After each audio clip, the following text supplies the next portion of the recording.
it was just kind of like kind of surreal. Like simultaneously, I just started hearing all the conversations around me. And I kept hearing the word bomb. Right. And at that point, I realized like they were not letting us through. Yeah. Now I kind of focused down. I could see there's people laying everywhere. It was chaos. For whatever the religion, Yeah. the job, whatever it is they do. Box.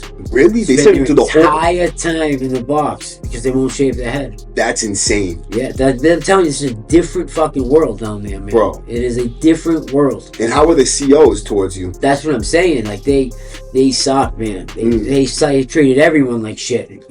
Like I'll never forget. They had a jar full of grills. Yeah. It said, "You take them out, or we will." Oh shit.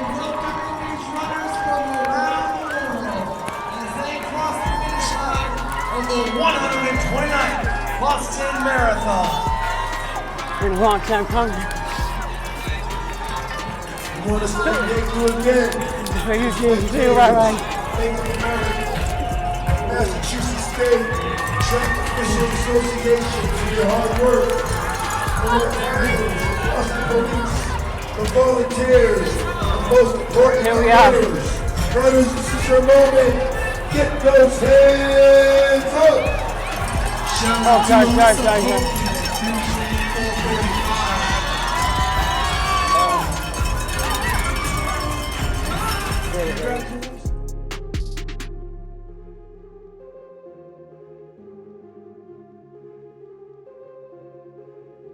Welcome back to the W Number. Today I got a special guest here today, man, Pat S, bro. We're going to get into a few great topics. First, he was in the marathon yesterday, so we're going to talk about the marathon. He's got a crazy story about it. So, Pat, just introduce yourself, where you from, where you grew up. Then we're going to get into the marathon. I want to talk about that first. My name is Pat Shaughnessy. I'm from South Boston.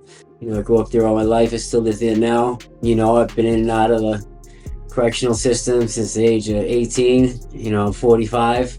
So, I got a little time in and out accumulated. I had to do positive things with myself and in my life. And, when I'm sober, and that's what it's about for me today. Like just trying to better myself and, strive, set a goal and strive for it, Once it's accomplished, set another one, Absolutely. You're gonna be moving in the right direction.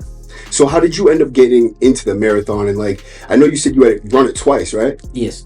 So the first time you ran it, let's talk about that story because it's just something it's fate almost. That's what it says to me. So let's talk about it. All right. So in 2013, I was 33 at the time. I had a little experience running. I used to always train with boxers. A lot of friends of mine, boxers. My brother-in-law is a professional boxer. I would train and spar all the time.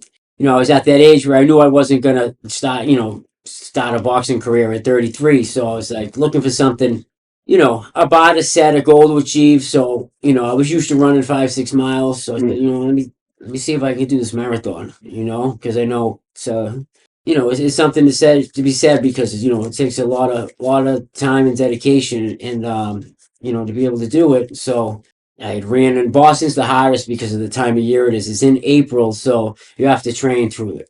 December, January, February when it's freezing and you got to get up and get out there. And I'd be working all day doing demo, and I'd be like 9-10 o'clock at night. I'd be running Castle Island. It'd be 2 degrees out, but you got to do it.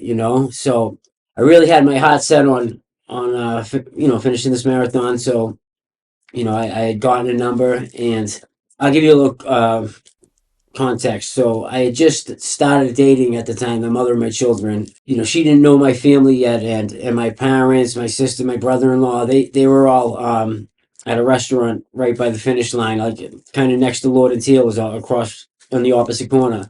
My girlfriend at the time didn't feel comfortable like going there and watching with them, and so she was, I'll wait at the finish line for you. And for whatever reason, there really was none. I just said, you probably, it's crowded down there. It's kind of nuts at the finish line. You're probably better off waiting at Kenmore Square, and I'll cross the finish line. And I'll turn right around, walk up and meet you. I took the bus in the morning, from the VAC. They had a shuttle bus to bring us out to Hopkinton.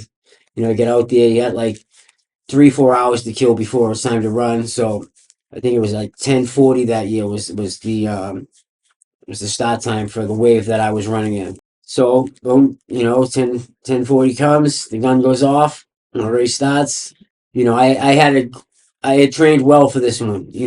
I was moving pretty well. Like I'd come across the halfway point, the 13:1, like at a really good time. I think maybe because I started off so fast, it caught up to me on the back nine, and I slowed down a little bit. So that was some more context. Leading up to the marathon, I left this part out. I should start with this. I had been, I hadn't done drugs in a while, like well over a year. I was drinking occasionally, but it wasn't a problem. It wasn't creating any problems in my life. A friend of mine, my buddy from Charlestown, he already had heart issues, and doctors told him if he ever got high again, he would die. Unfortunately, he had used again. The problems in his heart came back. They said there was nothing they could do, and so leading up to the marathon, I was at MGH almost every night. My buddy Ryan and his family, and just Ryan was like a big handsome kid, like just a good kid all around, Right. and watch someone you care about, a friend of yours, that you really consider a friend. You watch them wither away, and there's nothing you can do. You do anything. If you need a kidney, I give him one. Like, Right. but there's nothing you can do. Right. You're powerless. I know a lot of men don't like to feel powerless. And so it had an effect on me. You know what I mean? I'm not gonna but he was being buried like a week or so before the marathon started, and I relapsed. I started doing perk 30s. Like that week leading up to the race. Well, the marathon's not a race. The marathon, for me anyway, I was just running for charity. But like I said, I was using perk 30s. So the Sunday night before the marathon came, and I was like, wow, what if I'm sick tomorrow? You know what I mean? That mental that mental game that drugs and alcohol create. I think that's something that every single drug addict is worried about every day. Well, opiates anyways. Yeah. They're worried about being sick in the morning. Exactly. You got a big sports event, like Yeah. And I put all this time and effort into it, and I told all these people I was running, I had to run, so I was gonna run at all costs, and fortunately couldn't find any perk 30s. Somebody had found me a bag of heroin. The morning of the race, I did like a match head, like just kind of to tell that mental game, just so I would, in my head, I'd be like, all right, I'm not sick, I felt like I'm not sick, so here it is now. Fast forward, it's, the race starts, back to race day starts. I go off, I'm moving through the first half, I get to the back half, I start feeling it. And I got into the top of like Heartbreak Hill, like it's around mile 19 or so. My legs were tightening up big time, and I jumped into a porta potty, and I broke that bag out. I did a little more, and I just came out running. I probably spent about 45 to 60 seconds in the porta potty. It was very short time. Right, that was the first time I stopped. I went 19 miles, but I didn't stop. I jumped in the porta potty, boom, right back out.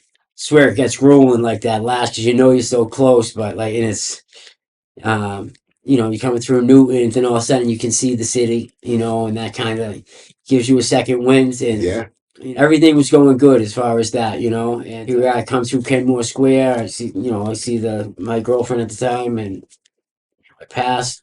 I know my family's all down, right before the starting line. So you turn off Calm Ave onto Hedderford Street, I believe it is. So I turn to come up to Boylston for that last 200 yards to the finish line.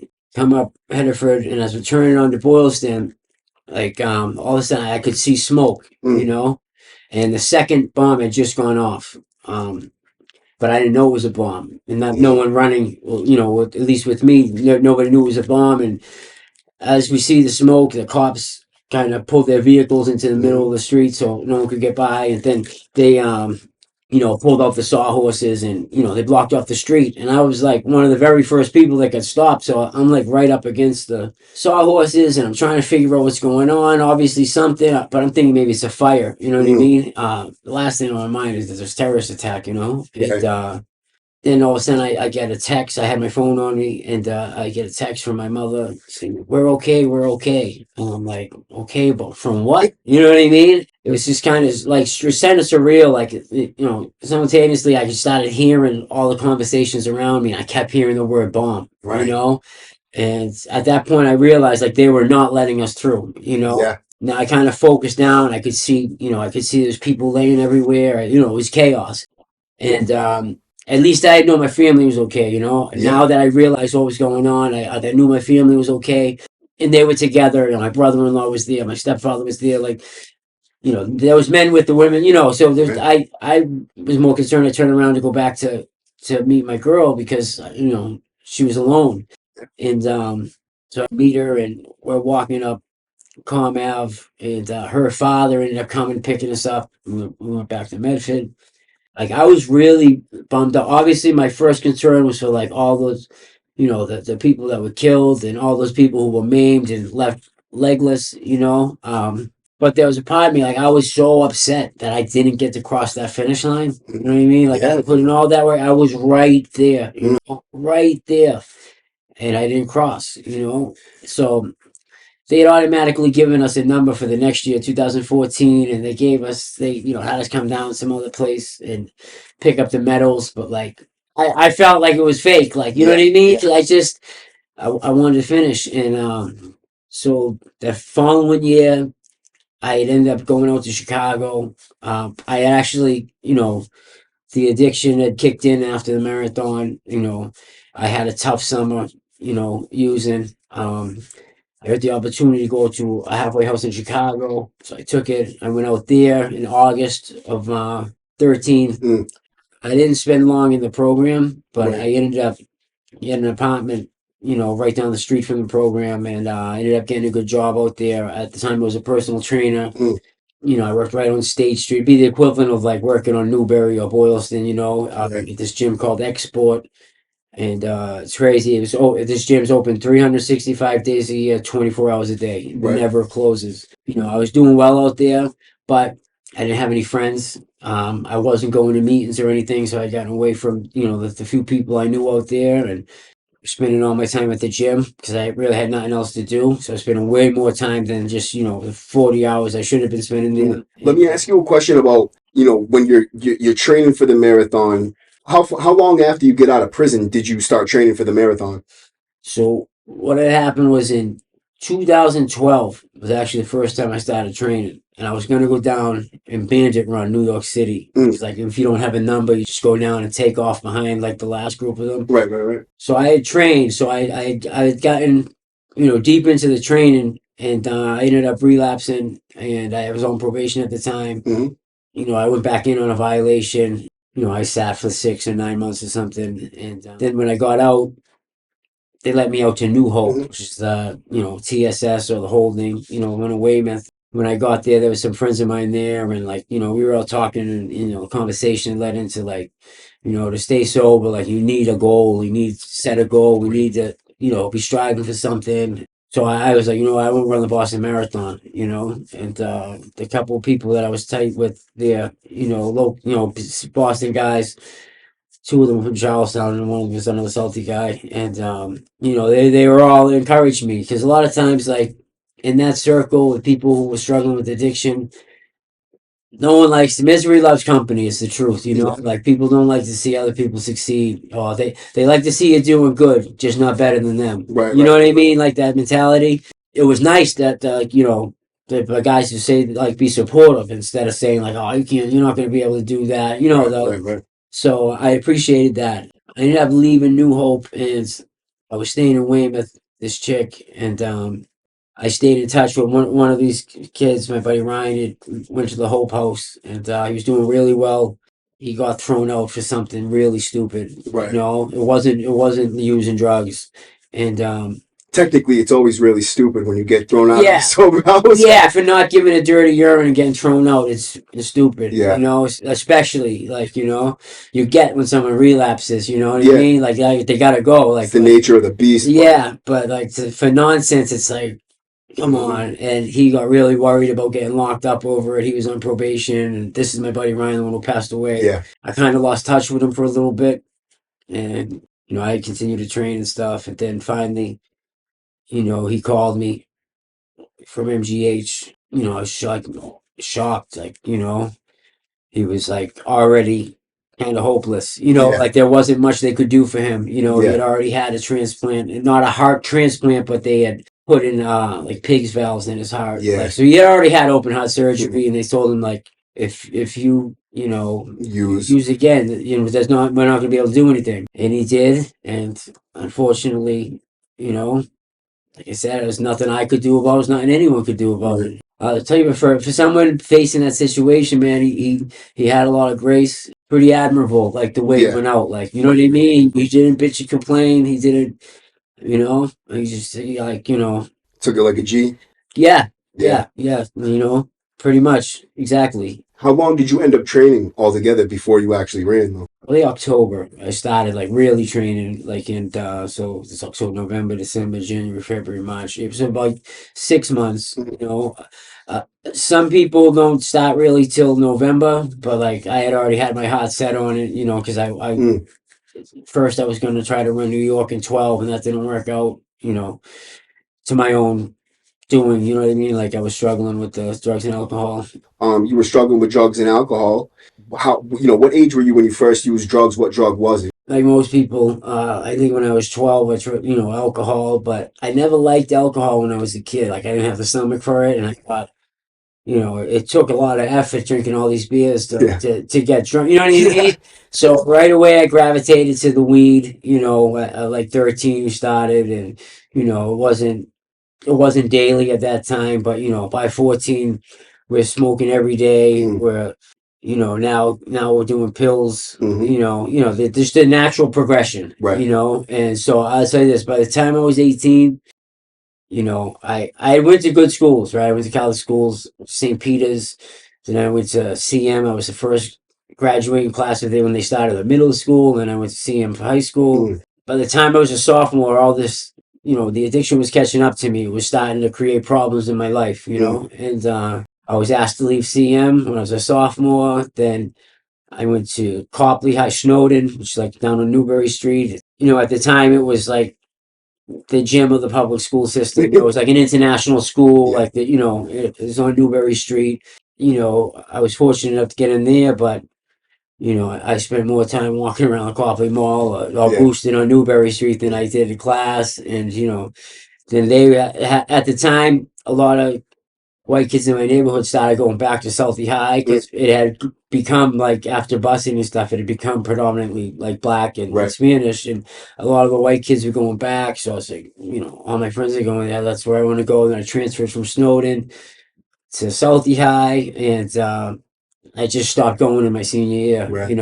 I was close to graduating, and I just Gave stopped up. going. I was more interested in running the streets and drinking and drugging, and that was like the first consequence. I mean, not the first consequence, but like like that had like a big effect. Like not finishing high school, like has a big effect on your future. Absolutely. By 18, I was an IV heroin addict. And I come from a good family. That wasn't the trajectory of my life when I was young. You know what I mean? That's like not how I should have ended up.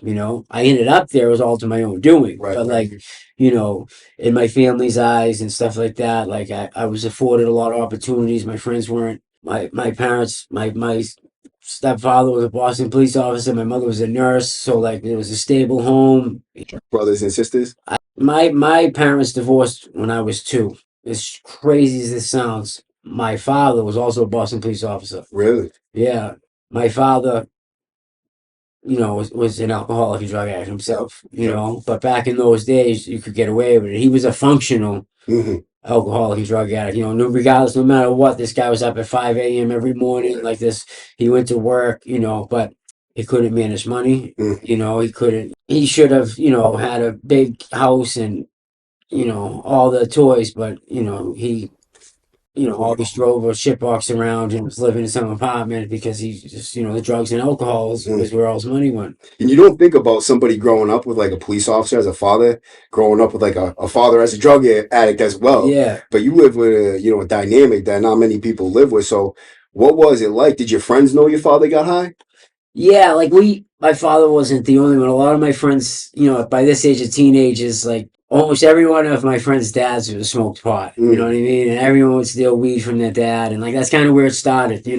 I can't speak for other people, but I mean, I know my dad wasn't the only alcoholic drug addict out of all the people that I hung around with. Yeah, but he was still a police officer. So that kind of hid a lot of it too from the outside world. But he couldn't hide it from me. And it's like you said, it's a crazy dynamic, my family, because I lived with my mother and my stepfather, and it was very stable. My dad lived right down the street, or he always lived close by in Southie. Did you grow up in Southie or Charlestown? Oh, no, Southie. Okay. I'm a Southie kid. What part of Southie what street was it? I grew up on a side street right off H Street, basically like H and 6. So I hung up the Tynan. I was a Tynan kid growing up. Like, Okay. There's all different crews in Southie, but I hung at the Tynan, and it was right up the street from my house. Like I said, but I like kind of, this is something I thought about a lot recently, that I saw a thing where like with addiction, and I do, really believe that addiction has very little to do with the drugs and alcohol. Drugs and alcohol are the solution to what the problem is. That's what we're using to cope with the problem. Like that's not the problem. I've been seeing things, a lot of new researchers talking about like lack of connection when you were a child. My mother and my stepfather always working, like, and I spent a lot of time with my grandparents, lived around the corner from us. I spent a lot of time there. I did, I can remember as a kid, like just feeling lonely, even when I was around people, I'm not saying it's anyone, but for whatever reason, that's how I felt, and as growing up in an Irish neighborhood, in an Irish home, like it's very common that like, in Irish families, like they just don't talk about their problems. They just do what they're supposed to do. And, Right. What's understood doesn't need to be discussed type of, you know what I mean? So there wasn't like a lot of talking, but my dad was always like, he always told me he loved me, for all the, the problems he had, he was always very like affectionate, like, you know what I mean? He always told me he loved me and stuff like that. So I gravitated to him, I'm not going to say that it's like his fault I picked up bad habits, but it's his lifestyle didn't help. Right. Cultivate mine. In which ways do you think you picked up on his lifestyle? I can remember like clear as day. Like I remember the first time I realized he did cocaine. I was like 9 or 10 years old. I was devastated. Like I knew he smoked weed and stuff like that. Didn't bother me, but as a child, like, you're always taught drugs are bad. You get these, the DEA program. I don't know, Southie had that, and they come to school every year and tell you how bad each drug was. And like, so as a child, not having the ability to, see the full scope, all I could see was that he's drugs and it's bad. And I'm thinking he's going to die, Yeah. And, I can remember like going to bed as a kid, like 10 years old, like praying every night, please God, please don't let my dad die. So I didn't know, I didn't know what I didn't know as I was a kid. That had an effect on me, it definitely had an effect on me. But as I got older, and like I said, I come from Salty, and you pick up most of your bad habits on the street, you know what I mean? And now I'm like 13. I see, older kids that do coke or other people. Like I have a lot more knowledge and life experience with drugs to know that, all right, well, it's not as bad as I thought it was. Right. So Right. Or so you think. yeah.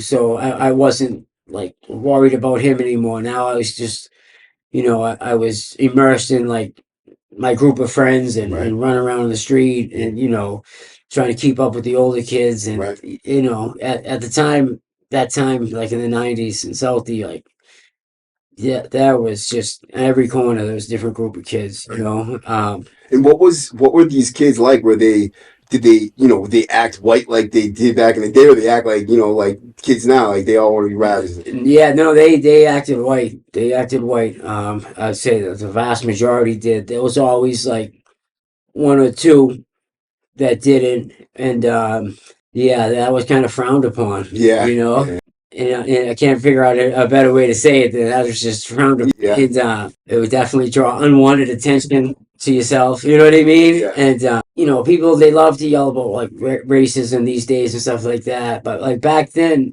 we were like not far removed from busing, and you know what I mean. Like it Yep, was absolutely.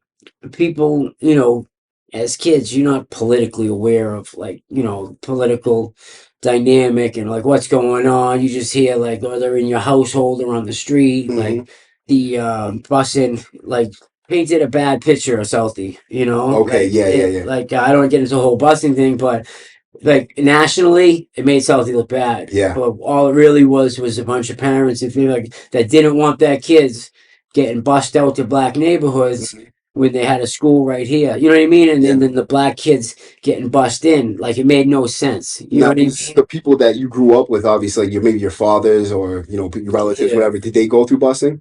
Yeah, I definitely have family members and stuff that went through busing. And when I was like in the 90s and when I was a teenager, a lot of the older guys had been through it, and so I had a lot of knowledge of it, or at least from their perspective. There's two sides to every story, and then there's the truth, right? Right. Like, that's what we were told, and the What was the old timers' view on it? Like, what was their stories about it? I don't know that it was, it was like it wasn't a race thing. Yeah. It was, a neighborhood thing. Like, don't bust our kids out Right. and send these kids in. Yeah. Like why would you send like make these kids get up now in the morning, go get on a bus and go to some other neighborhood when they don't have to. Right, right. And that was a turning point. Like Southern High was a great school, like, back then. And then after busing, it just, just went downhill, man. Yeah. And And I would say it's not because of the fact they brought, black students or white students, wherever, that it ruined the school or made it violent. I think it's just the fact that, everybody was rebelling against it. And, the kids at that time probably listened to their parents more than they Yeah. listened to the people around them. So they're all hearing from their parents, we don't want to go with these, expletives or, these crackers or these N-words or whatever it is that they were saying. And the kids are, eating that up. Probably. yeah, naturally, I didn't want to get into the expletives, but like, like, you heard that word a lot, but, in simple terms, yeah, it's racism, but it wasn't, they weren't mad at them because they were black. Yeah. It's not why they were mad. You know what I mean? They were mad because, the white kids were getting bused in black neighborhoods, but and the other part to busing was, it was happening to the white kids. The white kids that were going into the black schools, their buses were getting stoned and they were getting attacked. But the media didn't show that. Right. They only showed what was happening in Southie, So that kind of paint, reason why it became like an us against the world type mentality, Right. because, they lied, they made it look like it was just us when it wasn't. It's happening in every neighborhood, but they just made it look like Southie were the racist bigots, Right.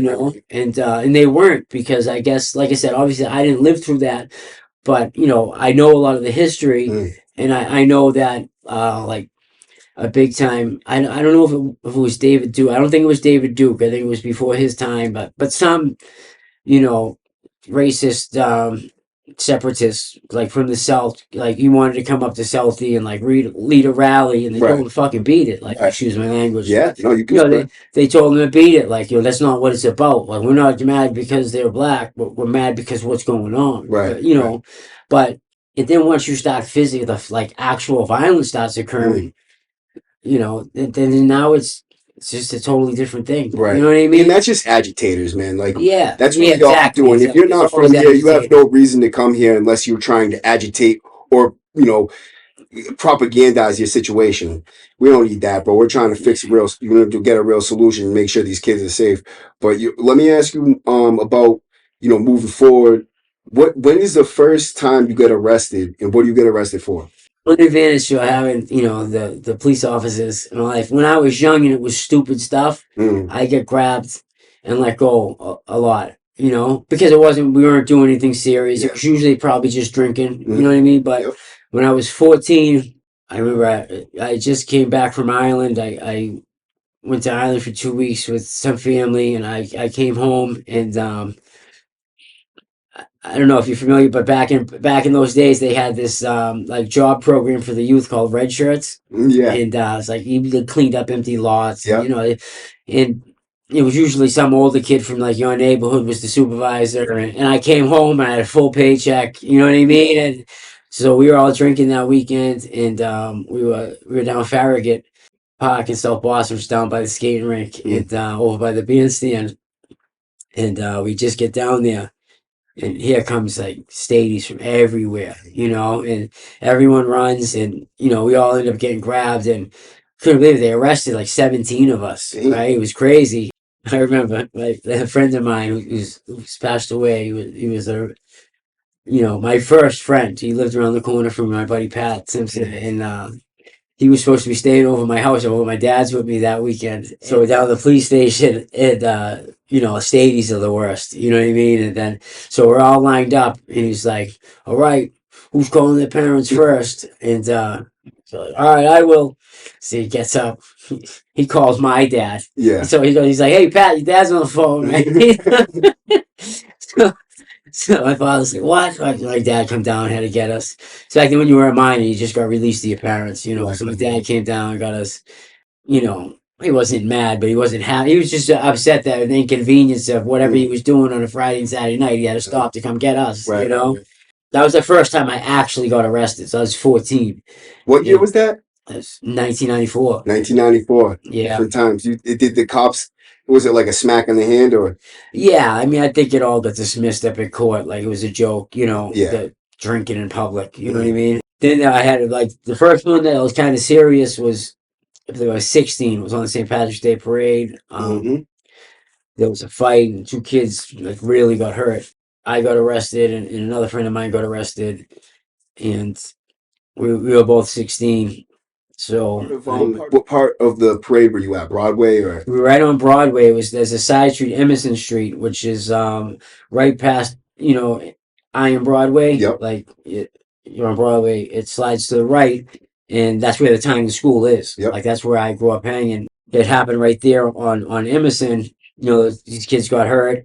No one realized they were that hurt. You know what I mean? Yeah. They thought it was a fight. You know, St. Patrick's Day, which is like par for the course. You know what I mean? And then the reason this like got kind of messed up is the kids. I don't know if the police went to them with the photo arrays, but they picked the wrong kid because they were looking for four of us. They caught two of us, and now they were going through photo arrays, and they picked out the wrong kid, a kid that had nothing to do with it, and we thought it was all right. Like probably this kid can easily prove. The kid couldn't prove that he wasn't insulted that day. And this kid ended up coming along for the ride, and he was older than us, so it made it look like he was the ringleader. You know what I mean? It's not the case, and he ended up getting 5 years. Damn, kid. But they ended up tipping everybody. I went to trial as a juvenile, so I couldn't say anything. I wanted to speak up for this kid, but I couldn't. You know, especially at the time, I was a minor. So if I had been found guilty, they're going after my parents, and my co-defendant's family situation, his father had already passed. Like they were just getting by. Like, they would have been focused on my parents, Yeah. So luckily I was found not delinquent. That's what they call it when you're juvenile. I was found not delinquent, and a buddy of the other friend of mine who had gotten arrested, like he said, we didn't know these kids were hurt, so when the cops grabbed him, he's like, come on, it's St. Patrick's Day, it's just a fight. So he kind of put the nail in his own coffin. And he came back and testified for this kid, saying that he wasn't there, So they were like, the DA kept pressing him, all right, if he wasn't there, who was? Right. Was Pat there? And he didn't say anything. And I believe he was the first juvenile to be charged with perjury in the state of Massachusetts. Oh, shit. Yeah, because so I guess it didn't help, this other kid out.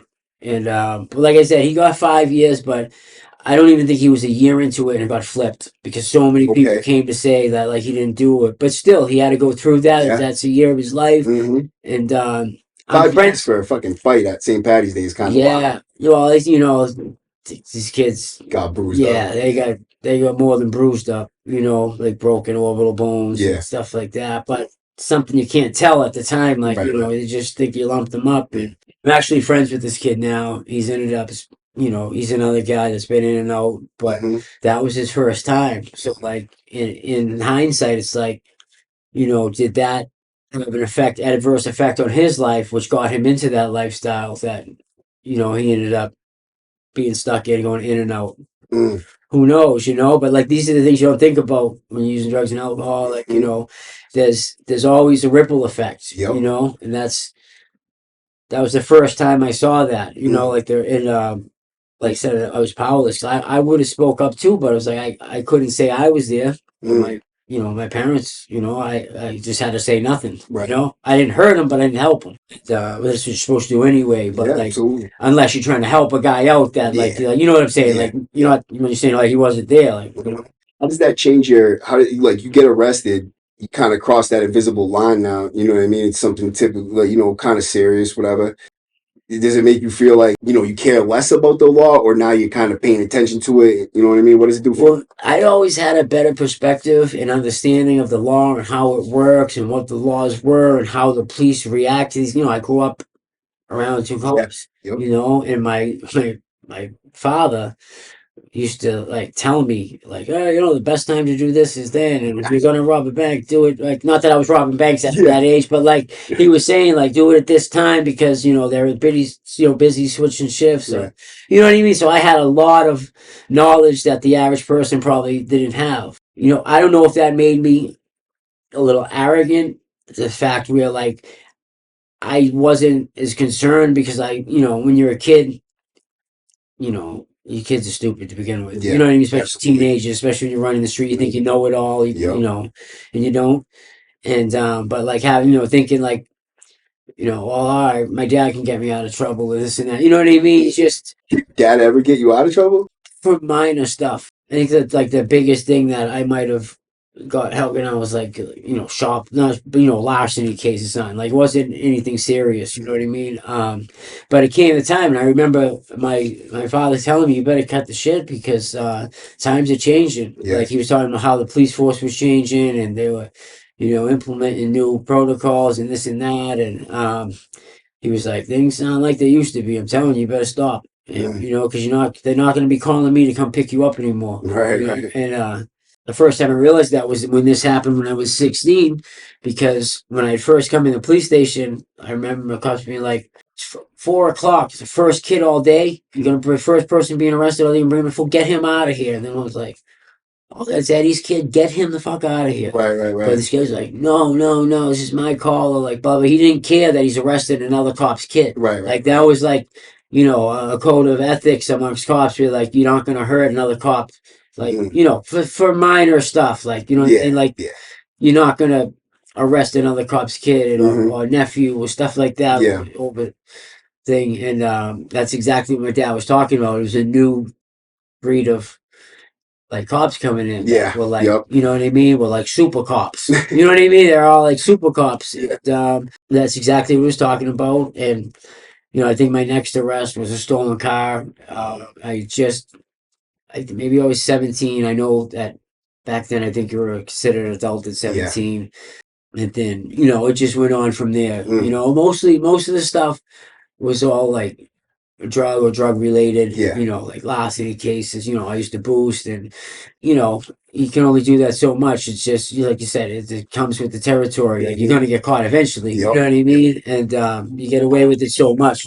So you know, occasionally I'll get grabbed for larceny overs and things of that nature, and I'm always ending up on. But you know how it is, especially when you're using drugs, right? You get arrested, now you're in court. But we can resolve this today. Like, all right, I'll take the probation, is just to get out the door. Right. You know what I mean? Just so you can go out and use, get high again, or if you're sick, to go get right. The system is a well-oiled plea bargaining machine, dude. They don't want anybody to go to trial. Don't give a fuck if you're guilty or not guilty. Doesn't matter how not guilty you are. There could be no evidence. And they're telling you, you're going to get smoked if you go to trial. You got to take a plea bargain, bro. It's like, you know, in younger kids, speaking even for myself, like you will take the plea bargains just to get the fuck out of county or Yeah. do whatever it is, man. It's just like people are taking plea bargains left and right, not even guilty. Like that shit's wild to me. I think Yeah. the system needs a And nowhere was this more evident than like my last, sentence. My state sentence was like crazy like that. They're trying to force me into pleas, and they make it so difficult to fight the system. Like I had evidence that this cop wasn't where they were supposed to be. Like I had all this evidence that like they were illegally doing stuff, but I couldn't use it unless I went to trial. But they keep telling me, if you lose that trial, you're getting the max 10 years. That's what it holds. And it was for nonsense, right? It was an intimidating witness charges, right? You're getting 10 years. So I'm like, and I was charged with intimidating a witness by means of emotional manipulation. Damn. So talk about what happened. Let's kind of jump in a lot forward. So it's okay. We'll go back and talk about your prison sentence and shit like that. I just want to hear about it. We're already talking about it. Yeah. So I said I had been sober. I finally got my life together. Right. I had put together years of sobriety. I had a place in Andover. I had a booming business. Things were really good. And in 2018, I went out to Vegas, and my relationship with my kid's mother, we were engaged at the time. It was just unhealthy in the sense like that we were both resentful at each other for things, and you know how it gets to the point where they're like keeping score, or like you'll do stuff to get even. Like, it's just unhealthy. Something happened, and whatever it was, I was like, all right, well, I'm going to drink. And this is after years and years of sobriety. And so I started drinking in Vegas. Nothing, obviously there's no adverse effects right away. We come back, I might drink once a week, if that, for a few months, right. And then it was like the perfect storm. My mother had taken my sons up to New Hampshire for 2 weeks. I was going to a wedding of a friend of mine, and half of this wedding was sober, and then the other half is probably like people that really weren't drug addicts. You know what I mean? So they'd be like, they were like drinking. They're celebrating. It's a wedding, and I had been doing well. And there's a lot of people I hadn't seen for a long time, and so I got hammered. Just to keep it simple, like I got hammered, and we left, and that just that lie you tell yourself just one time, just that night, I started with that nonsense because like, all right, one night the kids are gone, we don't have to worry, like fucking the money is not an issue. I had more money than I'd ever had in my life, and I got it all legitimately, which is another topic. Like, I made more money doing the right thing than I ever did trying to be a criminal. But anyway, so at this point I hadn't done opiates in a long time. Like right now I haven't done opiates in 12 years. I haven't been drug and alcohol free, but I haven't done opiates in over 12 years. And so congratulations, by the way. Thank you. I've later in my life, like I've struggled with the alcohol and the coke. I put down the opiates, and that's what I was never a drinker. And now I became a heavy drinker, and the coke go hand in hand. And that one night became 2 nights. 2 nights became 3 nights. 3 nights became 4 nights. And on and on. Next thing you know, it's 30 days. And I ended up getting in a high-speed chase with the state police. I hit 2 cars. I get out, I jump. I jump out and run. And I was in Chelsea. I was going over the Tobin Bridge, and they were already looking for me. And Statey seen the car, and he came out in pursuit, and I just gunned it. Luckily, I kind of got out of the wreck unscathed.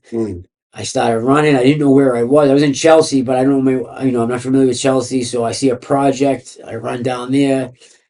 I got like $500 bills in my hand. Like, bring me to the train station. I'm stopping cars. Bring me to the train station. And everyone was just like rolling up their window and like pulling away from me. Like, I couldn't believe it, to be honest with you, right? And so I can hear the sirens. I run through a tunnel. I come out back. It's a chain link fence. It just looks like high grass on the other side. It's huge field on the other side. So I'm like, all right, I'll hide in the grass. I jump the fence, splash. Now I'm up to like almost my waist in swamp water. Yeah. Fuck. You know what I mean? I'm like, fuck. So now I can hear the cops coming. So I kind of, wade out a little bit, and I pull a Rambo move, and I'm laying down, like just my face out of the water, and like, in these high grass, and they can't find me for like an hour. But they have the place surrounded. Uh, there were cops standing on the Jersey barriers on Route 1 looking down into this, and finally one of them seen me and was like, he's over there. And they were like barter, they were they were trying to barter with me to come out because they didn't want to come in there and get me, and I'm like, nope. I said, earn your money, earn your paycheck, and I just, we'll send the dogs. I'll drown them. I said, and they must have believed it because they didn't send the dogs in. Eventually, after hours of this nonsense, they cut the fence down. They came and they were not fucking happy. Yeah. And I think originally it charged me to like 23 things. Like, you know what I mean? Like, it was just crazy. You know how it is like that. How the cops stick together, like, if a police officer is killed in the line of duty, or they all show up to court, like, how the cops they show up so deep, and they try to intimidate, and there's a show of force at court. Like, nobody got hurt. Like, I know I crashed into 2 people, but nobody was seriously hurt. I definitely didn't like hurt any police officers. Right. And they're showing up to court like that, like crazy, in a district court. Yeah. I think that should be illegal. Yeah, and I'm like, this is insane. And then I ended up having another case out of Lawrence, and I ended up copping out. I ended up taking like a 33-month, like an 18 months, and no, I took 2 years, 1 year to serve, 1 year suspended, and then 18 months out of Lawrence district. But I never got out. When the day that I was wrapping up, they're like, oh, you have court in Chelsea. And I go back to Chelsea. I'm like, what's going on? And my PO's like, I don't know. I gotta see what's going on. So they hold me. I remember it was October 4th of 2019. I go back to National Street. I come back 28 days later or whatever on Halloween. It's Halloween. My PO comes down. Kid, you're all set. I'm going to reprobate you. Just stipulate to the violation when you go up there. You're all set. You'll be out of here shortly. All right. The lawyer comes down. They're all set. Stipulate the violation. You're going home. But what they don't tell me, this is a perfect example of what we're talking about. What they don't tell me is in district court, I think, or believe in any court, if it's a violation of probation, once you stipulate to it, there's no taking it back. Right. Like, you know how it is with the green sheet. Yeah. All right. I'll take a 2 to 3, and they say no. We want a 4 to 5. You say, all right. Never mind. You can take it back. You can't do that. Once you stipulate, it's done. So I stipulate because they both tell me to. Judge Mashira, out of worst probation record I've ever seen. Back to the house correction. I'm looking around like the lawyer walks right out, PO walks right out. You know what I mean? They're not even man enough to come over and tell me like they screwed me. That's a hard hit, bro. They don't even come and say like, I can't think I'm coming home for Halloween. Like, you know what I mean? Like, yeah. What's your view on that? Like, do you think that's like a callous move? Do you think they did their job, or do you think they kind of fucked you off? They definitely fucked me up because it was my attorney's obligation to tell me all the ramifications of that. Yeah. You know what I mean? Absolutely. He didn't explain anything. And I mean, I have a lot of experience by this point in my life with the court system. Right. Like, and in my experience, if they come down and tell you, then that's what it is. Yeah, exactly. You know what I mean? Yeah. So I'm not, and shame on me because the devil's in the details. Yep. You know what I mean? So kind of like shame on me for not asking the questions. Mm-hmm. But in my experience, which I have a lot of, if they both come down and say that, like if you PO wins, your lawyer tell you you're going home, stipulate this violation. Yeah. I believe it was my lawyer's obligation to tell me that once you stipulate things, and now I go back, fucking so angry, rightfully so. Like, I know it's my own actions that got me to this point, but like, they screwed me. Yeah. And it's a perfect example of how the system's set up. It puts you at a disadvantage always. Yep. They want that plea bargain. Yeah, and fast forward, so like I said, it's like I did a couple years by this point in South Bay. COVID hits. Mm-hmm. They're trying to empty the jails. They're letting everyone out. Anyone who gets arrested doesn't matter. They're getting personals. Like, they want everyone out of the jails. So they come to me and offer me a parole in June of 20. And if I denied it, I'd be leaving the first week of August, with nothing. I got no probation when I get out. I don't have anything. So I say no to the parole at first, and my mother's like, you're selfish. Like, you got two little kids that, like, they've been waiting for you to come home. And so I end up telling the kid, oh, you know what? Tell the parole board I'll take it. And because they're trying to get everybody out, they come to see me again. They let me out. And, I still had a little bit of money from before I went away. Everyone showed me how to get this COVID money. Like, they sent me, I couldn't believe it. Like, Yeah. it checked like 7,800 or 9,800. Yeah. Plus, I was getting like 780 a week. Yeah. On top of it. You know what I mean? COVID It was check. insane. Yeah. And I'm like, this is crazy. Yeah. And so money wasn't an issue. I got 2 months to do on parole. I just want to chill with my kids all. I just been gone for a couple of years. I'm trying to make it up to my kids. A good friend of mine, I actually talked to him when I was on my way over here. I had started my company. He got me some work. His father's like a big developer, and he ended up starting his company, and I helped him a little bit. And when I was in South Bay, my mother, they didn't have that MAT program when I was in South Bay. I wasn't an option. So, my mother got sick of sending money to Julio Sanchez. You know what I mean? Like, she, after a month, she said, "All right, I gave you like a couple of times, like, he's, I ain't doing this no more. I don't care if it's your money or not. Like, I'm not sending money. I'm done."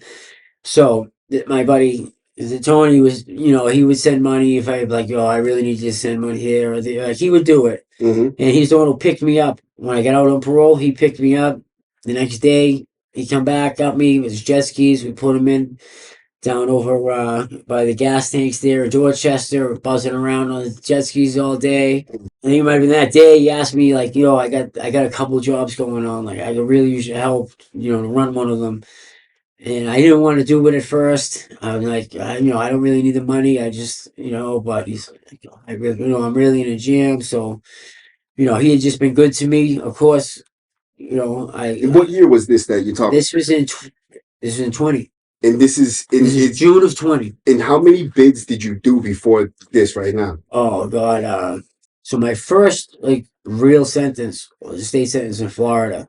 I had been in Nashua Street and stuff like that. I might have been in South Bay for a short time, like a 30 days or something like that. So I got jammed up down in Florida. It's in the year 2000.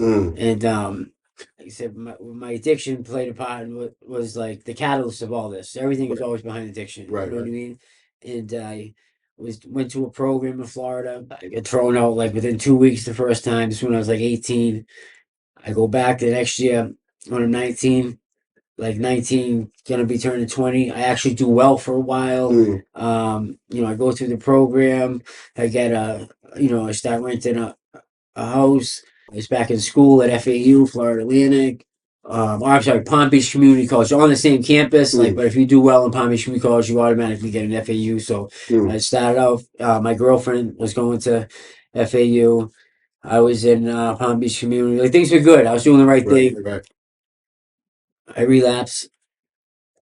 We were getting running around, getting high down there. And it's like, 'cause back then down there, like, the opiates were very hard to find. Like, I know, like, all the pills were started coming from down there, but like the dope was scarce in Florida. Like, same thing in Georgia. I was in Georgia before. Yeah, so you know what I mean. Like, you're like traveling, like to try to find dope. So I was dealing with this guy in Lake Worth, which was like a 20-minute drive north of where I lived in Boca Raton, and and then I ended up robbing him one day when I finally didn't have no money. I robbed him.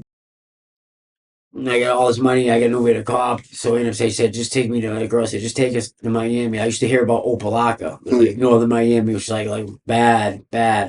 And I just rolled through down there, like, yeah, want to tag him. You know how it is. You just, you'll do whatever you have to feed the beast when you use it.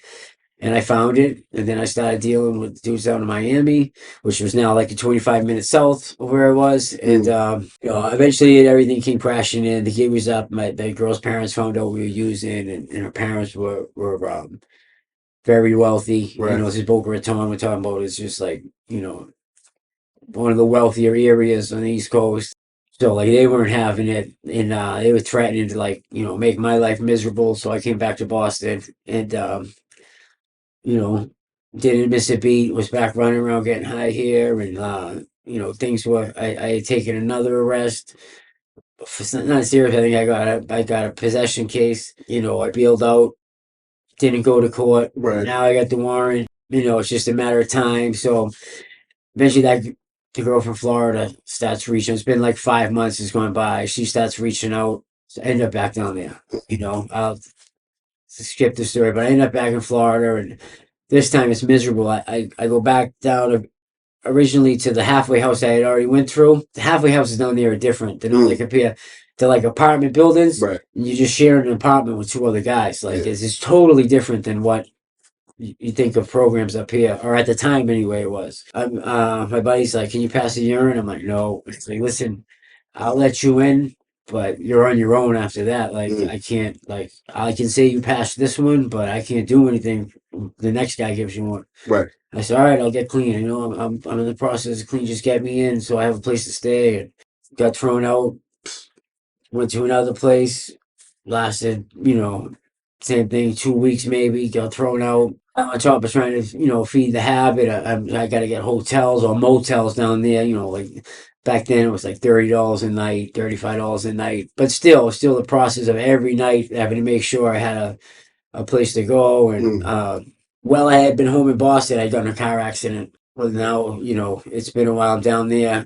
My lawyer, I ended up getting in touch with him. He's like, "Yo, I got a check for 14,000. What do you want me to do with it?" I said, "Hold it. I'm coming. I'll be back in a couple of days." What was the check for? um Insurance settlement. You got rear-ended going to cop. Okay. Right? Going up Columbia Road to cop with my buddy. We get rear-ended, and we did the old chiropractor and emergency room visit, and we I don't know what anyone else. I got 14,000. It was that, and back then though, that's a lot of money. Right. Especially if you're using. That's a big deal. So I'm like, "Yeah, just hold it. I'll be back." Well, I had been back in Boston. She had been seeing someone else down there, but I had asked her before I went back down, like, "Listen, better not be seeing this kid. Like if you're done, that's fine. I'll come down. But like, if I come down there and you're still seeing him, like, there's gonna be a problem." Right. Of course, there was a problem. And but it was someone she met when she went to rehab. He was like a real estate guy, and he had money, and he was getting a lot out of those pill mills back then, So I really didn't even have the funds to get back to Boston, but I knew I had the money there. I ended up getting that kid. I make her get him out, and I get him for a bunch of pills, and I remember I got him for like 175 bottles of Bufenex, which is basically what Suboxone is, but this is way before Suboxone ever came out. And bottles of the bottles. So what is that? Liquid? Top. It's a liquid? Yeah, Wow. you shoot it either intramuscularly or intravenously. Wow. And I remember this. Some of the detox and St. Elizabeth's used to give it to you, like they used to do it in your ass. And but it was like the easiest detox, Right.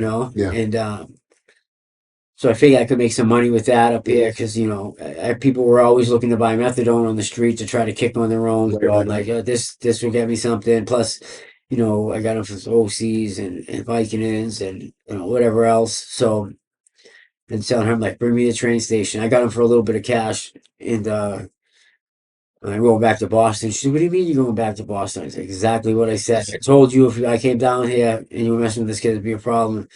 And she's, "I'm coming with you. I'll drive." And I'm like weighing my options. I'm like, "Yeah, it's probably better than sitting on the train with all these drugs." You know what I mean? Yeah. Long story short, we're not even an hour into this drive. I get pulled over. They were telling him like, "Say, John," which is my cousin. I was trying to give my cousin's information. Things were like going all right, and everything was in the trunk, and it was in her bags for whatever she put everything in her bags. So I remember I'm standing at the back of the car and they're kind of buying it. And the other officer started walking to her window, and I just got like that feeling in my stomach. And I hear, like, what's your boyfriend's name? Pat. Are you fucking kidding me? And, I had told her, like, do not have anything on you. Like, put everything in the trunk. Didn't listen. And so then when they pop the trunk and they find everything in her bags, they're about to take her. Right. And, for whatever reason, I'm like, it's mine. It's mine, And how'd you end up getting bagged though?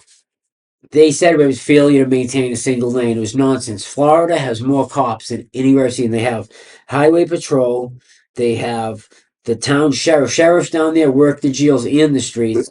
They have whatever city or town you live in. They also have a police force. There's feds everywhere, Right. And especially on 95. Like they look for certain things. They know, especially this was like 2000, so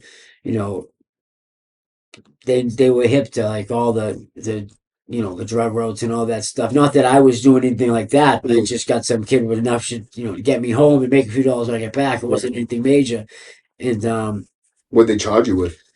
so possession, they couldn't get me with 10 because it was still all in that kid's bottle. Okay.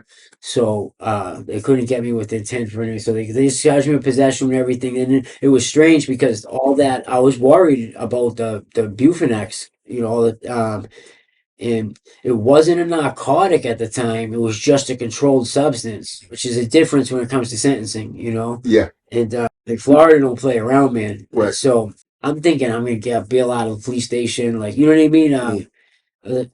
I get there, they were like, I don't know, I think it was like 76,000 cash bail, something. I was like, what? I couldn't believe it. And she had also, like I said, don't have anything on you, had OCs in her bag. So my whole thing is dependent on her, like to get, to help me when she gets herself arrested. I'm like, this, you know what I mean? Like, he's like, what the fuck?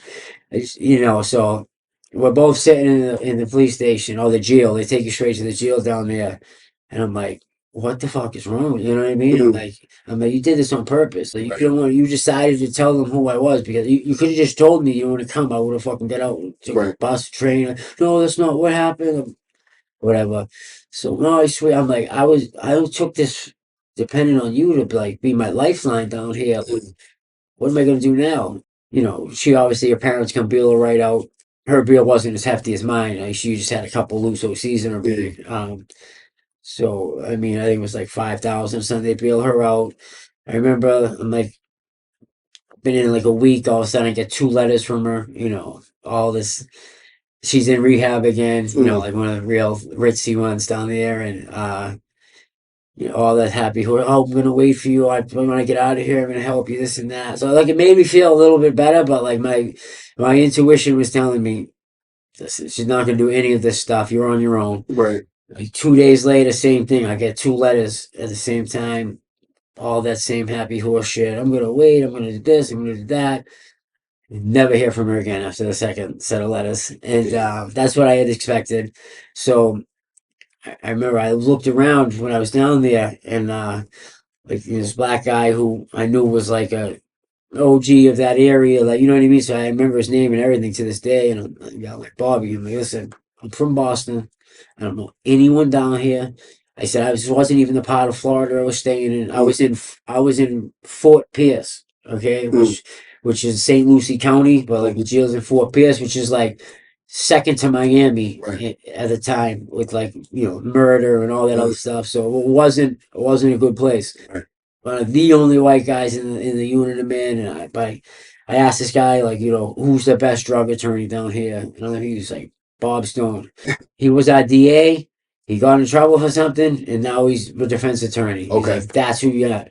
So I remember my stepfather asked me, he's like, he ended up getting, my parents got that check. I told him to go get it. And he's like, you want me to use this, and we want us to bail you out? And I was like, no, because they'll just come get me. At this, I'd already seen them coming, like guys were coming in from all over the country. It's stupid stuff. Right. And I'll show you how stupid when we get to the end of this. So I get that attorney. So I sit for like 8 months or something at the time. Then he gets me out on a first time offender thing. So I get out, you know, it's true, I'm still pending trial, and so I got to come home for a couple months, but I was staying in New Hampshire. My parents had a place up there, so I was staying there. I remember I had to be back in court on like January 2nd of 2011. Right. I mean 2001, like day after New Year's. Mhm. So we go back down there, and like I already knew I was taking 27 months or something, but I already had like 8 in. You know what I mean? It was like basically I was going back for like a year or something. So I go down and do all the time. What is, before you even go on? So you get to Florida. Oh, What's the first thing you notice about the place, and what's the, you're walking in, what are you experiencing in there? so now I've been in and out of county. Like I said, I didn't do no real time, but I've been in that county. I know the rules. I know, you know what I mean? Yep. Like all like from the short times I've been in and out, the guys in my neighborhood, like I know the rules, I know the game. Like going, first thing I notice is there's not many white people. Right. Second thing I notice is this is like, so it's difficult to describe. So you walk down, this hallway, and when the Sally Port doors open, it goes around. There's a bubble in the middle, right? So cinder block up, it's like probably like up to 6 feet. Yeah. Then it's the windows. It's a cop's bubble. Right. Now there's 4 units, and they all have plexiglass fronts. Yeah. So like 1 or 2 cops watch 4 units from this bubble. And you know how these cops ain't paying attention. Yeah. They're fucking reading the paper, doing whatever. At the time, cell phones were in a big thing, but like, they're sleeping or reading the paper. So it was chaos. Yeah. Chaos. Like, and it was weird. There was only 4 cells in each unit, but they were 10-man cells. Yeah. And they had the bars. It was like, it's just chaos. Like, Yeah. guys just tie the sheets up, got me banging out. Like, I didn't have any like problems, like really at first. Like, no one bothered me. I kept to myself. Obviously, I let them know I wasn't some scram that they were going to take advantage of. And, a couple more white kids had come in. This is when I was still in the county Fort Pierce. It's called Rock Road. It's on Rock Road, but they call it the Rock. And, how do they treat the white kids compared to the black dudes? It's different down there. Like the cops hate everyone equally. Yeah. Equal opportunists. Like they hate everyone. At least I'll say the COs, right? Right. But the COs are the cops because the sheriffs work the streets. Absolutely. They just have to start in the jails. That's how they do it. Like they got to start in the jails without a gun on them to learn how to talk to people. Yep. And then after, I don't know if it's a year or 2, whatever, eventually then they get to work the streets. Right. So, they hate everybody. It really wasn't like a race thing, but there's just as many, probably more black cops down there. Yeah. than white cops. And the first thing I really noticed about it was the amount of time people were getting. Yeah. So my only experiences with Boston at that time, and like a possession case, like you get probation. You know what I mean? Yep. Like, bro, they were giving people possession holds 5 years down there. And anything over a year is state time. That's the other thing. 365 days, that's prison. That's DOC. Yeah. So, like they call it, if you're doing a year in the county, they call it a 364. But anyway, so I know if they're smoking people for anything, right? So that's part of the reason why I asked this guy, Bobby, like, who's the best attorney, like, blah, blah, blah. And now this time, like, they did, and when you got, like, up here, if you get a state sentence, right? First off, they have no like district and superior court. They're circuits. So like they're circuit courts. The same judge can give you, 30 days for an unpaid ticket and then give me life right behind him. Like there's no superior, everything's done in the circuit court. Like that was the first thing, how different it is than our system. It's like the first thing I really noticed, in the amount of time they were giving people. I remember there was this young kid, I was young at the time, but this kid was even younger than me. And he was caught with 13 20 rocks. Wow. They offered him a year in the 13 months. For whatever reason, he did not want to go to prison, right? But they weren't letting him. He wasn't getting a 364. Right. And I guess from what people are telling me, like that's a gift. Yeah. So this kid says no, gambles at trial, gets like 12 years. Damn. Right? First offense, right? It's crazy. It's just, noticing stuff like that. It really scared me. Like, I'm like, what the? But it's a perfect example of how money talks. Right. You know what I mean? Yeah. The big difference, it's not so much like, and this is the thing, they like, the people in power, they love us fighting over race. Because it's really a class thing. They want us fighting with each other, not watching them, steal from us and all this shady shit they do. So, I was fortunate enough that to have some money for an attorney, and you know what I mean. I got like there's a 27 months, something like that, small. What's the structure like between the gangs and shit like down there? So the ones that were the first time I was down there. It's the Zoe pounds, like it's all the Haitians, because there's so many Haitians. Those are like the top.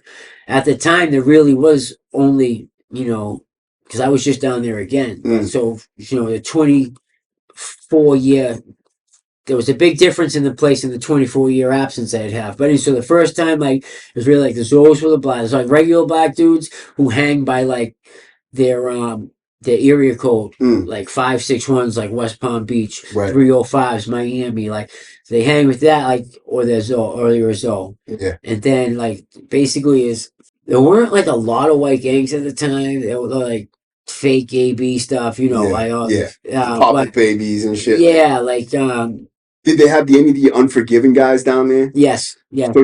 So let's talk about how they moved and shit like that. Well, I didn't have a lot of like hanging with them. I didn't really hang with them. So what happened to me? So that's everything I know was in the county. So now I get to state prison. So I go to OCI Orlando. It's a central classification. You notice how different, like the COs, man, they're vicious, man. Like they humiliate you. Right. And they gotta get naked, you basically stand and fucking nuts to butts with these guys. Like, they just humiliate you. Like, then you gotta, your head gets shaved, your face gets shaved.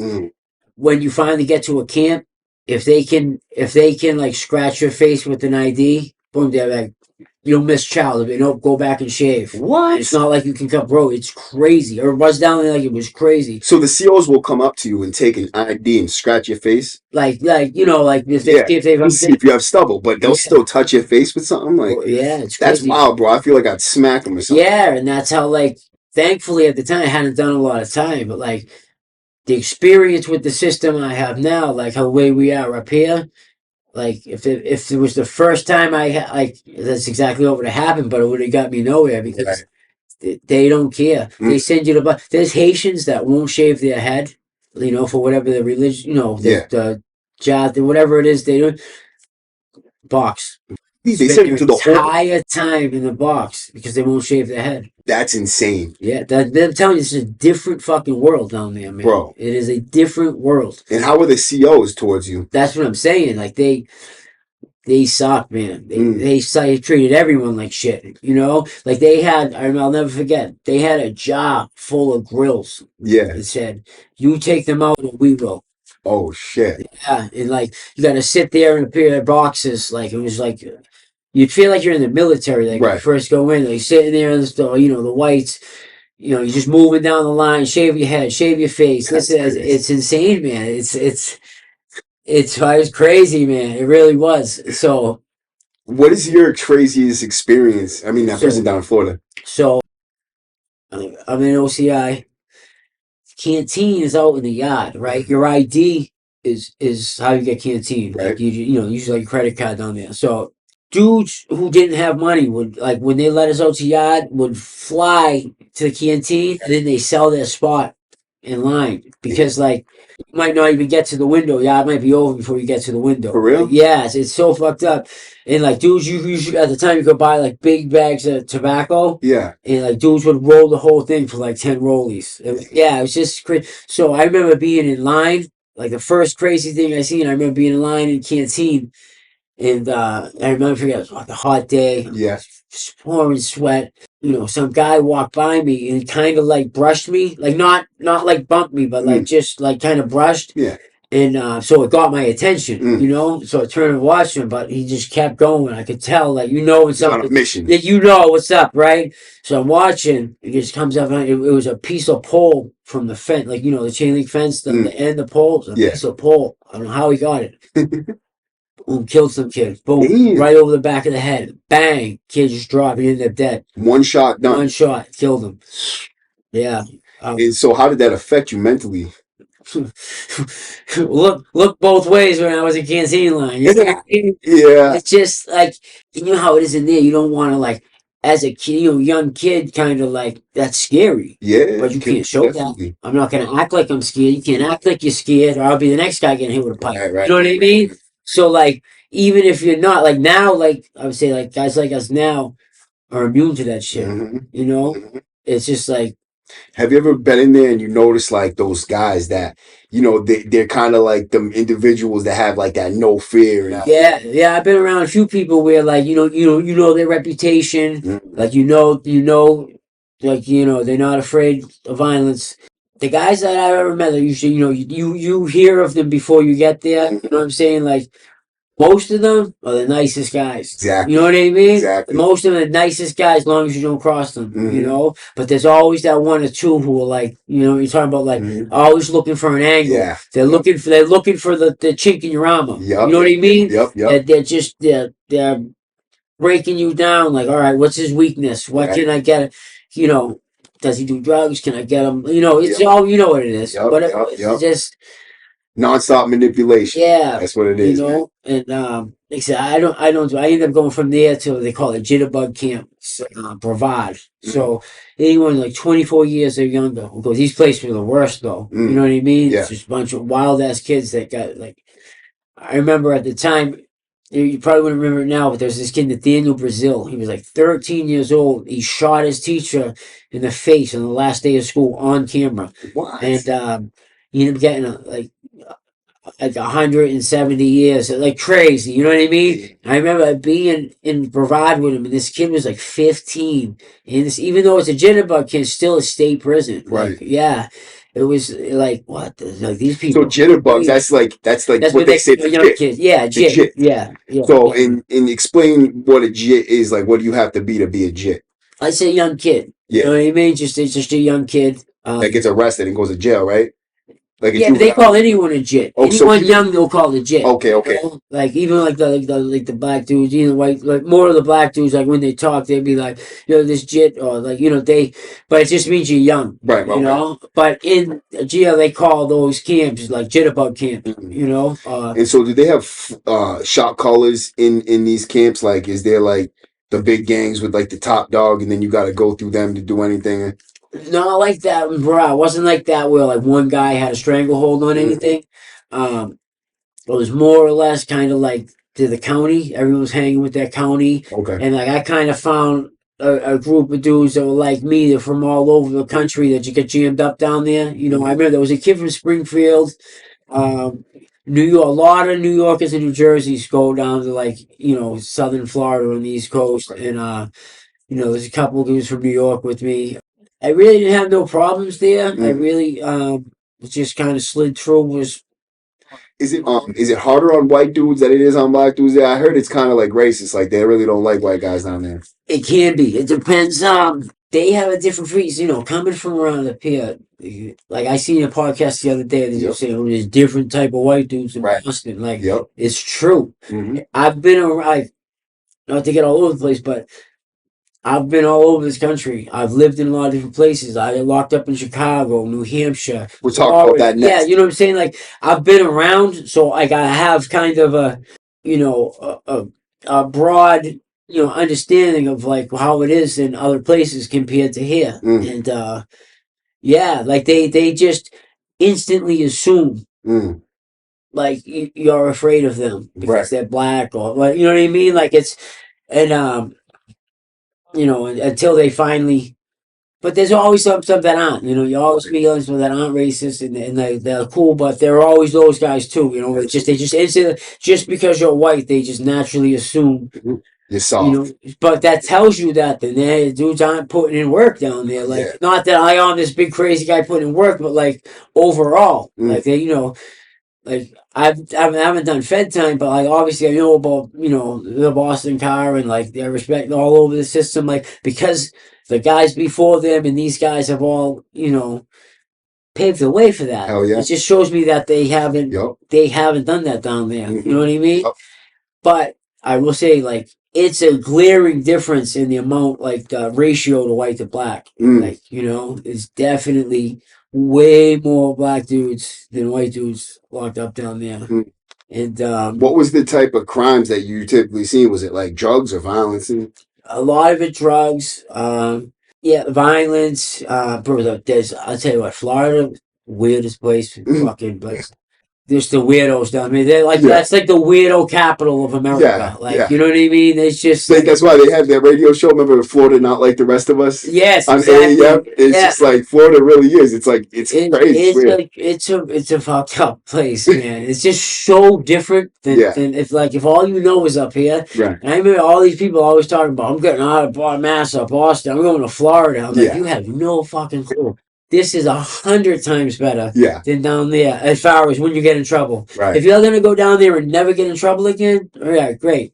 But I don't think that's how you're going to roll. You know what I mean? Like the people I'm talking about, like, we got egos up here too. Like we butt heads with people. Like it's not even that. It's like, and I'm the perfect example of, unresolved issues. Like always, because I was that guy. If I could just get out of salty, I'd be all right. Mm-hmm. And I don't even know if I totally believe that when I would say it. Like because like that saying you hear, especially you hear it in like AA and stuff. Like wherever you go, there you are. Right. You bring your problems everywhere you go. And a perfect example, everywhere I went, the same thing happened. I picked up, I ended up in the legal system. And that's because I hadn't dealt with the real issue yet. Get into this Chicago. How do you end up in Chicago prison? Not prison. That's just Cook County Jail. But that is I've never seen anything like it. It's on the west side of Chicago, right? Mm-hmm. It's like a city, right? I think it's like 11 or 12 buildings, right? They all hold like at least 1,200 people. Right. It sounded crazy, over 1,000 people. Mm-hmm. I remember hearing the numbers there. It was like, at all times, they had 16,000 people in there. Damn. And they have a thing called electronic release out there because it's so overcrowded that if you have, as long as you have an address, someone, and they don't verify, like there's someone to pick up the phone and say, all right, the door will be unlocked. They will bring you there and slap on the bracelet. You don't even have to have a telephone. Get the fuck out. The bracelet does, I swear to God. Was it that just overcrowding or? Yes, it's overcrowded. And Pittsburgh, like, so that's the other thing. Boston's a small city. Like Chicago is huge. Yeah, I've been there. Compared to Boston, it's huge. And so like the number, I think it's the third biggest jail or prison in the country. The only thing bigger, I think, is Rikers, and I think LA. But LA's a bunch of different jails, not one place. Right. This is one place. You know what I mean? And explain what it's like walking through the door and what you're feeling when you get. So, getting back to what we were just talking about like the perception of white guys, right? So when I was using in Chicago, I was just sniffing heroin. Like I said, I was a personal trainer. I looked great from the outside, even though I was using. But the only other place I was in the gym. Like I said, I didn't have any friends. I didn't have anyone out there. So, I looked all right. I wasn't like I had drag marks and stuff like that. So I would go to work. So when I would cop, right, I lived in Blue Island, which was like on the very, very southern tip of the south side. So I would have to take the train to the city, and it would be almost like a South Station. I think it was like Union Station side, and I would have to take the Green Line out to the west side, and that's where I would cop. You don't have to know anyone. You don't have to have telephone numbers. You can just watch. Like, you can go to that train station, right, and just watch. And like, who's using, right? Follow them. And they'll lead you right to the corner, and the dudes will serve you no matter what. It's crazy. Damn. It's just like the shit you see on TV, like that New Jack City stuff. Like I've literally seen like 90 people in line, like waiting for a door. A guy is out the back door. They're trapping abandoned houses out there. And what are the cops like out there? They don't give a fuck. No, I mean, it depends. Like I used to hear stories about, like, I ended up getting to know a couple kids, like, through, because I would see them all the time when I was copping. We'd always be on the train, so we'd get to talking. And so one kid was telling me how the cops out there will grab you, say you have fucking 5 bags on you, take it, They give you back 2 Mm. and give you a card with the name, like, you know, the detective's name on it, whatever. Say you got 48 hours. If you want to work with us, make your way. If not, in 48 hours, we're gonna file charges.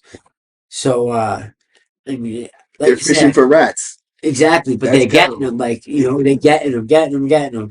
And I never got to know any guys in Chicago that were like real dudes that were Mm. like making real moves and real money, because like I was just using them in the gym. So like the caliber of guys I came across using, even the ones that like were presentable and stuff like that, just seemed like soft, like, you Yeah. know. And I remember getting into an argument with one of them on the train one day, or waiting for the train, and I'm like, oh, these dudes out here are fucking soft. I just couldn't take listening to them no Yeah. more. Like, what's going on? I'm like, I'm from Boston. Like, you guys won't last 10 minutes there. I Mm. was like, he's like trying to debate with me and whatever it was. He shut up real quick, like, and like it's so crazy the difference. And people like, I remember this other guy. He seemed like a nice guy. We're talking. And he's like, "What do you do? You work?" I'm like, "Yeah, I'm a personal trainer at Expo." He's like, "Really?" Like, I'm like, "Why? What do you do?" He's like, "I hustle." I'm like, "Yeah, I used to hustle too." I was like, "My thing was boosting." I'm like, "What do you do?" He's like, "No, no, no, I hustle." You know. I'm like, "I know, but like hustle, where I come from, like that means like you're a booster, or you sell drugs, or Mhm. like what is your hustle?" He was like, "No, I stand outside with a cup." Like they consider that hustling. Yeah. There's so many homeless people in Chicago, and so many people panhandle. It's like it's crazy. That's crazy. And it's So, just a different world. Like, right. So were the prisons filled up with homeless people, or they got mostly gangsters? oh, gangs, mostly gangsters, man. Mm. Because you know there's GDs, vice lords, cobras, kings. It's weird though. A lot of kings out there are Mexican. Mm. You know, Really? yeah. Yeah. So we don't even Yeah, have Mexicans in Massachusetts yeah, like that. not like that. I come to find out, being out there, it started in Chicago. Right. The Lion King started in Chicago in the '40s by Mexicans. Hmm. Um, Did you meet any of those guys out there? Like the Latin Kings, real legit, like official ones? Not really. I met a white kid who said he was a Latin King. And that alone, just like I'm like, Yeah. but I had met that around here Yeah, too. there's tons of them. There's some, and you know, like as crazy as it sounds, like, you know what I mean. It's like me being a Zopound, like, you know what I Right. mean. Like, it's just nuts, and Salute to all the white Latin Kings, man. I've met yeah, some solid ones, just not for. yeah. I'm just talking about like out there. Right. It's just like, you know, it's It you is what know, it is, man. People, yeah. they grow up differently, I Oh feel yeah, like. no, I get it. If you grow up in an all Spanish neighborhood, dude, like Yeah. that's what it is. Like, and I get that. That's like the kid JP Yep. Yep. up the max. I Yep. like JP. Yeah, me too. I got along with JP. Hmm. I always did. But he's, you know, he grew up. He told me, he said, "Pat, I grew up with all Spanish dudes in the Spanish hood and this and that." And I'm like, all right, Word. you know. And I always got along with JP, so like I understand that. But it's just like when you hear it, like as a white guy, when you hear someone say like that, like a gang that's defined by race. Yeah. They say, like, you know what I mean? Like, Yep. it's just, you're like, what? Yep. You know? But Yep. but like I said, you know, like you said, words to all the white Latin kids, or anyone, you know, like I get it, I understand. You roll with who you roll with, like, Right. you know what you know, basically, you know. Exactly. And So you're up there in Chicago.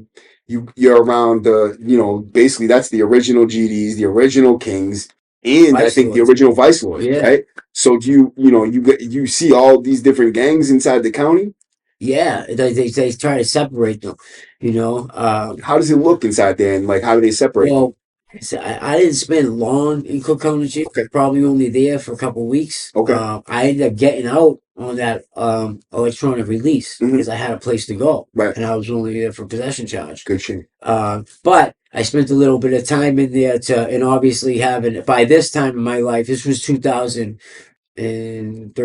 You know, it was right after the first 2013. marathon. I went out there, and it's just how it ended out there. But I'll tell you what, I remember when they slapped the cuffs on me. Relief. One of those things people talk about, like, hey, I was relieved. Even though I know I'm in Chicago, this is probably going to be fucking crazy, right? Like, I'm just like relieved. All right, it's over, you know? And the first, I went in, I told her, I said, yeah, I'm a heroin addict. And, you know, you always lie to try to get the most Right. comfort meds as you can. Yeah. I'm like, I'm doing benzos, you know what I mean? The lady, she's like, all right, bring him to the infirmary. they gave me like 2 or 3 days in the infirmary. It's actually where I met the White Lion King. Yeah. So this is another thing. Throughout my life, I always grown big beards. Yeah. Right. Sometimes for whatever reason, I had a huge fucking beard when I was out there. Right. I get the shaved head. So walk and I sit down. Right.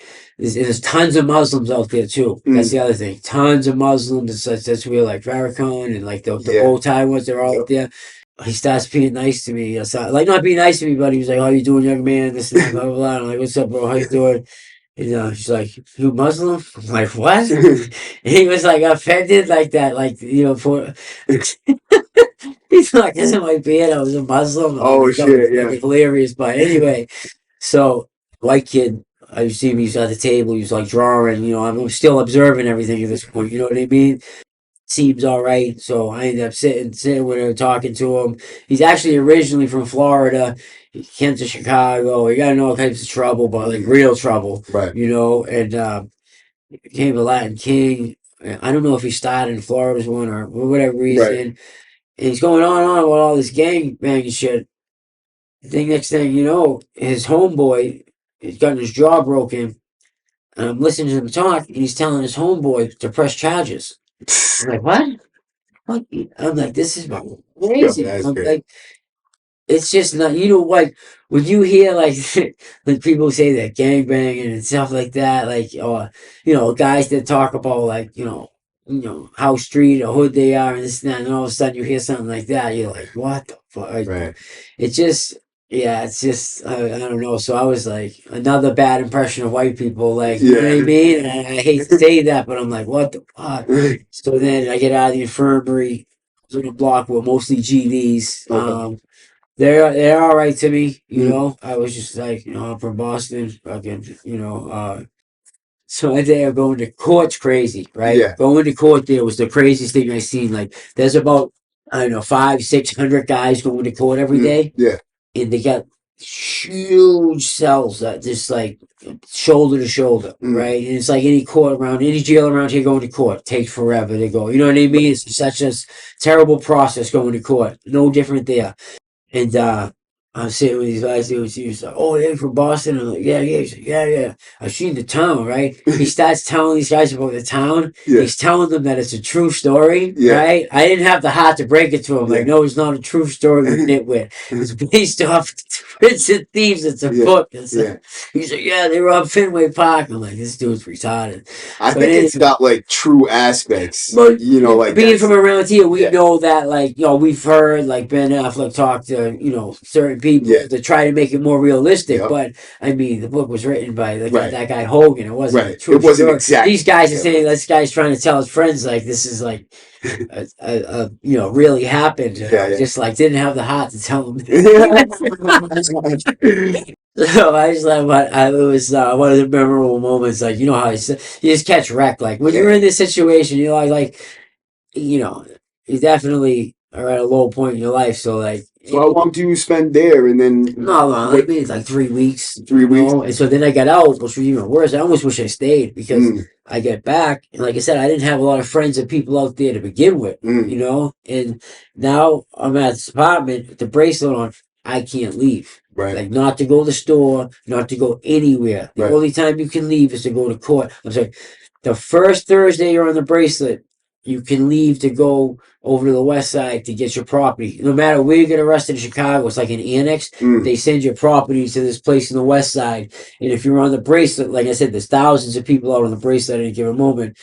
The first Thursday, you can go get your property. Okay, good. Other than that, the only time you could go out was for court. Damn. So, what do? I just kick, like feeling all right again. The place is right on the west side by where I used to cop. I go out there. What do? I cop. So I go in. I'm getting my property. This black kid there. He's like, "Oh, what'd you get back for?" I'm like, "Oh." He's like, "Yeah, me too." He said, "Where you live?" I'm like, "Blue Island." He's like, "Oh, I'm from like 114th Street or something." Like, I think the last street in Cook County, like on the south side, is like 121st or something. I live at like 127. It's kind of like if you lived in Revere. It's part of Suffolk County, but it's not the city of Boston. That's why it's like Blue Island's its own city, but it's connected to the south side of Chicago. Mm-hmm. So he's like, oh yeah, he's like, you want to ride back? Yeah, I'm like, who you with? He's like, it's just my girl and my daughter, like a 3-year-old daughter. So I'm like, all right, you know what I mean? I'm like, yeah, take a ride. He's like, you want to smoke? I hadn't smoked pot probably in 10 years at this point, right? I take a couple puffs. Now I'm paranoid, everything. You know what I mean? So uncomfortable, right? Yeah. And then he's like, here, try. He's like, take this. He gives me a couple bags. He's like, he's like, my girl's gonna make all my plays for me. She'll come right to you every day. Okay. I'm like, you gotta be kidding me, right? So, last thing you need is convenient drugs. Bro, I'll tell you what though, right? To this day, I've never seen nothing like it. Stupid me. What do I do? Catch a habit again, right? So now I'm calling her. I can't leave, right? My money's in my bank account. I gotta give this girl my debit card and the pin to my bank account. I'm thinking, she's like, yeah, she gives me like 8 bags to get right. Yeah.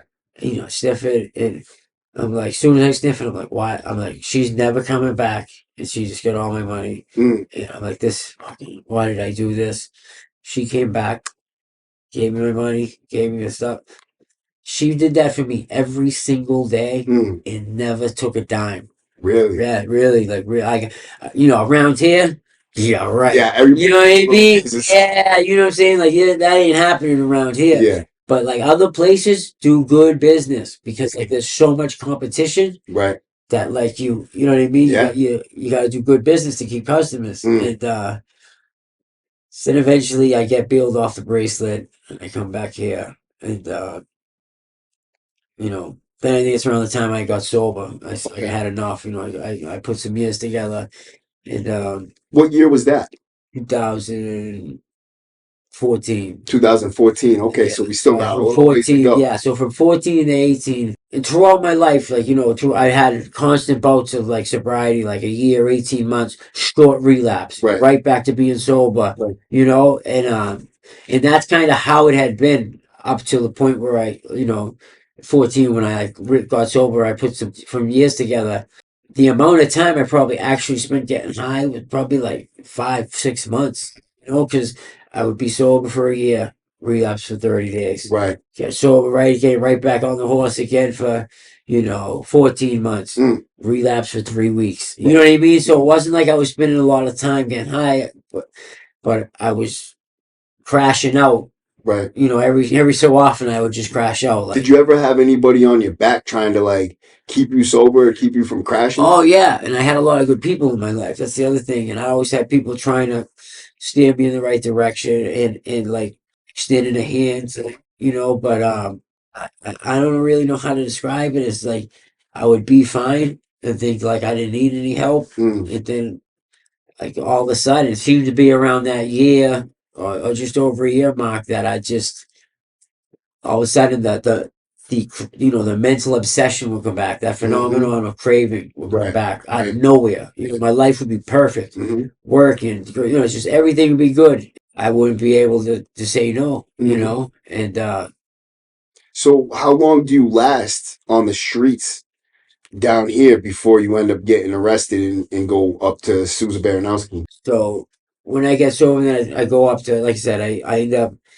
starting a company. I was working as a carpenter for this kid from Charlestown. He had a contract at Harvard University. I was a carpenter from over there, and that gig was seasonal. Like he flipped houses and stuff, but from like April till like the end of September, he had his contract at Harvard that was very lucrative. And when that season's ended in that September, he's like, bro, wouldn't you rather work with me instead of for me? And I'm like, yeah, in what sense? What are you talking about? And he was like, bro, start your own company. I'll give you all my business. Like, so that's how I get started. And he did. It was, Eric, he's a good dude. Like, he was always a man of his word with me. Like, we did a lot of business. And like, and then I started accumulated a lot more business and cultivating a lot more relationships with a bunch of other developers. And like, bro, I started killing it. Like, but I worked my ass off, man. Like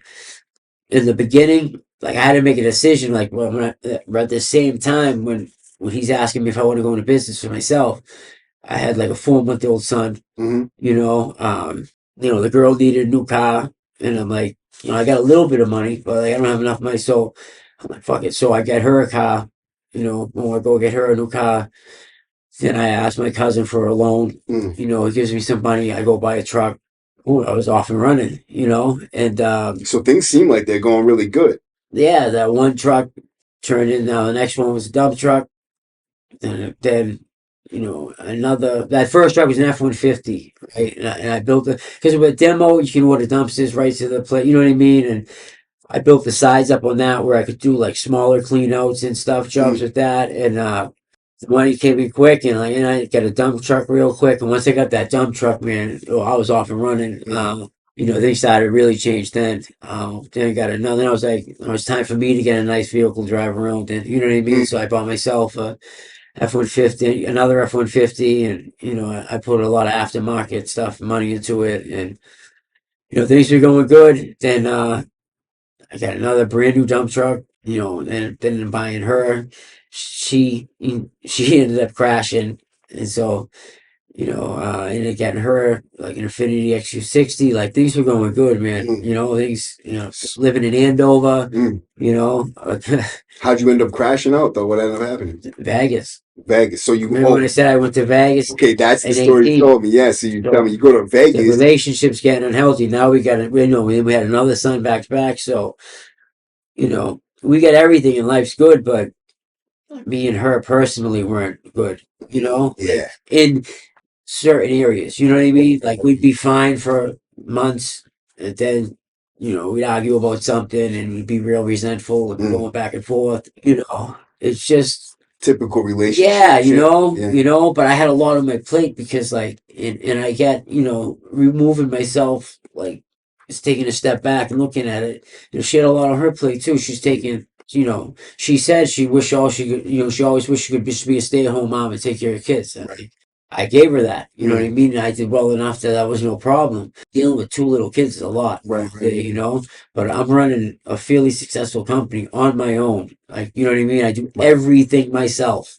And then I'm coming home and, and I'm being a father. Right. Like, and I just got a lot going on. And when you finally get arrested though, what do you go like? How much time do you get? Where do you go so first? that's what we are talking about. How I went to South Bay. I did like the first 18 months. I was supposed to get out. I was supposed to be a split sentence, and that's when the judge was like, when I stipulation, and I'm like, yeah, I stipulate. And he was like, yeah, worst probation record I've ever seen. Back to the house correction. I'm like, so then I got on the COVID. He said financially things were all right. My buddy asked me, if I could go run a job for him, and I'm like, I don't almost want to show up and like, telling a bunch of other dudes what to do that I don't know. Like, these are your guys, they're not mine. He's like, it doesn't matter. Like, so I do it. One day, me and this kid Clark are in the basement, and we're talking. I was taking out the boiler and water heater stuff. I told the guys, I said, rip down the ceiling. The Brazilian guy only spoke Portuguese, and he was he's just standing there, like, me and Clark are talking, like, me and you, he'd be like, he's standing right here, just saying nothing, holding a Burger King bag. So he's trying to hand me the bag, and I'm like, I'm not hungry. And like, he didn't leave. Like, so I started telling him, like, you all right, buddy? What's going on? He's like, looking at a pound of coke in it, found it in the ceiling, bro. It's like,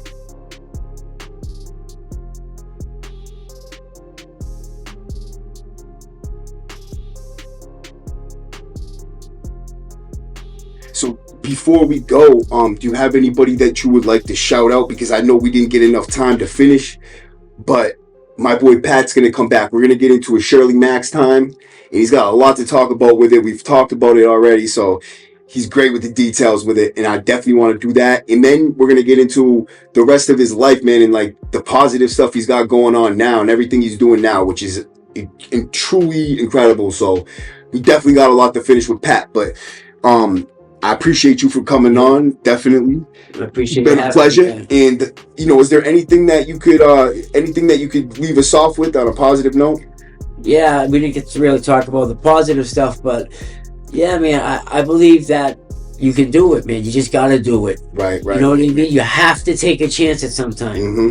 Like when my business was, it ended up being successful, but in the beginning, I had to take a chance. Like I didn't have like all the equipment I wanted to have or Right. needed to have. I Right. didn't even have a truck at first. I had to go borrow money to get the Absolutely. truck. But just Absolutely. taking a chance, like, you know, you have to take a chance. You have to take a gamble on yourself, and it will pay off if you put in the work. If Absolutely. you put in the work, that gamble will pay off. You Mhm. know, that's Big how time. I see it. Appreciate you, man. I appreciate you having me. I appreciate everybody for showing up today, man. If you guys got any love that you want to show, the Cash App will be in the comments. I got plenty of content coming your way, bro. Great interviews.